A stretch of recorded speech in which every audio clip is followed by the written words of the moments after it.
لقد کان لکم فی رسول اللہ اسوۃ حسنہ، قیمتی ترین آیت اس پورے غزوے کی اور اس پوری سورت کی۔ اللہ تعالیٰ نے مسلمانوں کو نبی کریم صلی اللہ علیہ وسلم کے عمل کی طرف متوجہ فرمایا کہ دیکھو، جب کفار کے متحدہ لشکر اور بڑے لشکر مسلمانوں پر ٹوٹے ہوں اور مسلمانوں کو اپنا دفاع کرنا مشکل نظر آ رہا ہو، تو مسلمان کے سامنے دو طرز عمل ہیں۔ ایک طرز عمل تو یہی منافقین والا ہے کہ ڈر جائے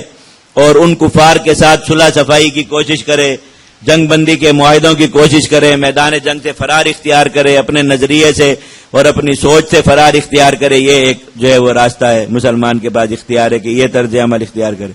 اور دوسرا طریقہ وہ ہے جو اللہ کے نبی صلی اللہ علیہ وسلم کا، کہ خود میدان میں شدید سردی کے عالم میں، شدید پریشانی کے عالم میں خود میدان میں کھڑے، بھوک برداشت کر رہے ہیں۔ صحابہ کرام نے ایک ایک پتھر باندھا تھا، آ کر شکایت کی اپنے پیٹ پر۔ اللہ کے نبی صلی اللہ علیہ وسلم نے کپڑا ہٹایا، دکھایا کہ 2 پتھر باندھے ہوئے تھے۔ سب سے زیادہ بھوک برداشت کر رہے تھے میدان میں اللہ کے نبی صلی اللہ علیہ وسلم، اور صحابہ کے ساتھ مل کر ایک عام مزدور کی طرح خندق میں اپنا پورا حصہ رکھا جتنا دوسرے صحابہ کا تھا، اور پھر اس کو کھودا۔ اس کی پوری تیاری اللہ کے نبی صلی اللہ علیہ وسلم نے خود اپنے ہاتھ دستے مبارک سے کی، بلکہ جہاں جہاں صحابہ کرام سے کام نہیں ہو پاتا تھا، اللہ کے نبی صلی اللہ علیہ وسلم جا کر ان کے ساتھ مل کر ان کا کام کر لیتے۔ دوسرا نمونہ یہ ہے کہ انسان جو کچھ اسباب اور وسائل ہیں ان کو لے کر خود میدان میں نکل آئے اور جو ہے وہ ہر طرح کی جہاد کی سختی، تکلیف، پریشانی برداشت کرے۔ مسلمان کے لیے ان دونوں میں سے بہتر اختیار اور آپشن کون سا ہے؟ اللہ تعالیٰ نے فرمایا کہ تمہارے لیے اسوہ حسنہ، بہترین نمونہ رسول اللہ صلی اللہ علیہ وسلم کی ذات میں ہے۔ اور مسلمانوں کو اس چیز کی طرف متوجہ فرما دیا کہ ایسے وقت میں یہ طرز عمل اختیار کرنا اللہ رب العزت کو پسند ہے۔ تحقیق تمہارے لیے رسول اللہ صلی اللہ علیہ وسلم میں ایک اچھا نمونہ ہے، ہر اس شخص کے لیے جو اللہ سے ملاقات کی امید رکھتا ہو اور قیامت کے دن پر یقین رکھتا ہو اور اللہ کو کثرت سے یاد کرتا ہو۔ یہ قرآن مجید کی وہ آیت ہے جو نبی کریم صلی اللہ علیہ وسلم کی سیرت کے ہر بیان میں پڑھی جاتی ہے۔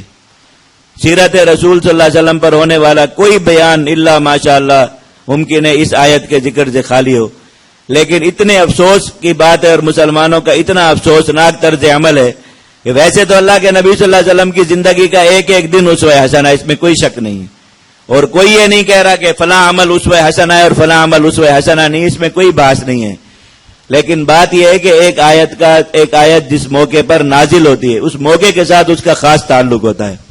اور وہ موقع اور وہ مقام اس کا اولین مصداق ہوتا ہے، باقی پھر جو معاملات ہوتے ہیں اس میں شامل کیے جاتے ہیں کہ اس میں عموم ہے۔ یہ آیت نازل نبی کریم صلی اللہ علیہ وسلم کے کس عمل کو اسوہ حسنہ اور نمونہ قرار دینے کے لیے ہوئی تھی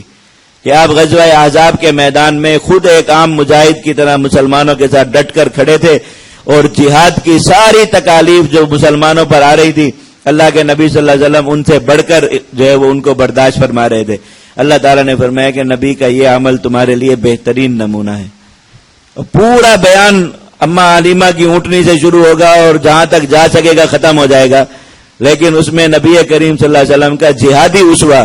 جس کی طرف اللہ تعالیٰ نے بطور خاص متوجہ فرمایا اس کی طرف اشارہ بھی نہیں آئے گا۔ یہ ربیع الاول کا مہینہ آتا ہے، پہلی تاریخ سے سیرت پر بیان شروع ہوتے ہیں۔ ہر فرقے کے اندر مسلمانوں جتنی بھی جماعتیں ہیں اور جتنے بھی گروہ ہیں مسلمانوں کے اہل سنت کے، سب کے اندر جو ہے یہی اپنے اپنے اس میں حلقے میں اس پر بیانات شروع ہو جائیں گے۔ پورا مہینہ، اب تو مہینہ ناکافی پڑ جاتا ہے تو اگلے مہینے میں بھی چلتی رہتے ہیں اس پہ بیانات۔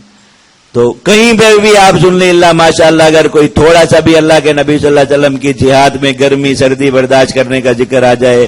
جہاد کے زخم کا کہیں ذکر آ جائے، کوئی اللہ کے نبی صلی اللہ علیہ وسلم کی تلوار کا کہیں بھولے سے ذکر آ جائے، کہیں کسی گھوڑے کا نام آ جائے، کہیں اللہ کے نبی صلی اللہ علیہ وسلم کے دشمنوں کو مارنے کا ذکر آ جائے، مروانے کا ذکر آ جائے، دشمنوں کے قتل پر خوشی منانے کا ذکر آ جائے، کچھ بھی نہیں آئے گا، کچھ بھی۔ تو اللہ تعالیٰ نے جس چیز کو خاص طور پر نمونہ اور اسوہ حسنہ فرمایا تھا وہ پورا موضوع سیرت سے نکال دیا باہر، اور پھر بیان ہو رہا ہے لقد کان لکم فی رسول اللہ اسوۃ حسنہ، اور پھر لوگ جھوم رہے ہیں اور نعرے لگ رہے ہیں اور جو ہے وہ بس سبحان اللہ اور جزاک اللہ اور ماشاءاللہ سب کچھ اس میں ہو رہا ہے، لیکن وہ جو اسوہ حسنہ خاص ہے جس پر اللہ تعالیٰ نے متوجہ، یہ آیت کہیں اور بھی نازل ہو سکتی تھی کسی اور بھی صورت میں، لیکن عین غزوہ احزاب کے درمیان اس آیت کا نازل ہونا اور مسلمانوں کو عین نبی کریم صلی اللہ علیہ وسلم کے اس عمل کی طرف متوجہ فرمانا کہ دیکھو منافقین کہہ رہے ہیں کہ گھر چلو، منافقین کہہ رہے ہیں کہ میدان میں نہ رکو، منافقین کہہ رہے ہیں کہ واپس آ جاؤ، منافقین کہہ رہے تھوڑی دیر گھر آ کے آرام کر لو، منافقین کہہ رہے مدینہ آ کے کھانا کھا لو، کچھ بھی کر لو. تو مسلمانوں اللہ کے نبی کو نمونہ بناؤ. وہ نہیں جا رہے، تم بھی مت جاؤ. بھوک ستا رہی ہے، پریشانی ہو رہی ہے، دل میں خیال آ رہا ہے بھوک کی وجہ سے، بھاگ جاؤ. اللہ کے نبی کو نمونہ بنا لو، دیکھو بھوک برداشت کر رہے ہیں، بھاگ نہیں رہے. سردی تنگ کر رہی ہے، اللہ کے نبی کو نمونہ بنا لو، دیکھو سردی کی وجہ سے 3 صحابہ کو ساتھ جوڑ کر اللہ کے نبی صلی اللہ علیہ وسلم نے ساتھ بٹھا لیتے تھے تاکہ جسم کچھ گرم ہو جائے. اتنی زیادہ سردی محسوس ہوتی تھی، لیکن اس کے باوجود جا نہیں رہے. یہی تمہارے لیے نمونہ ہے، یہاں تم ٹکے رہو، ڈٹے رہو.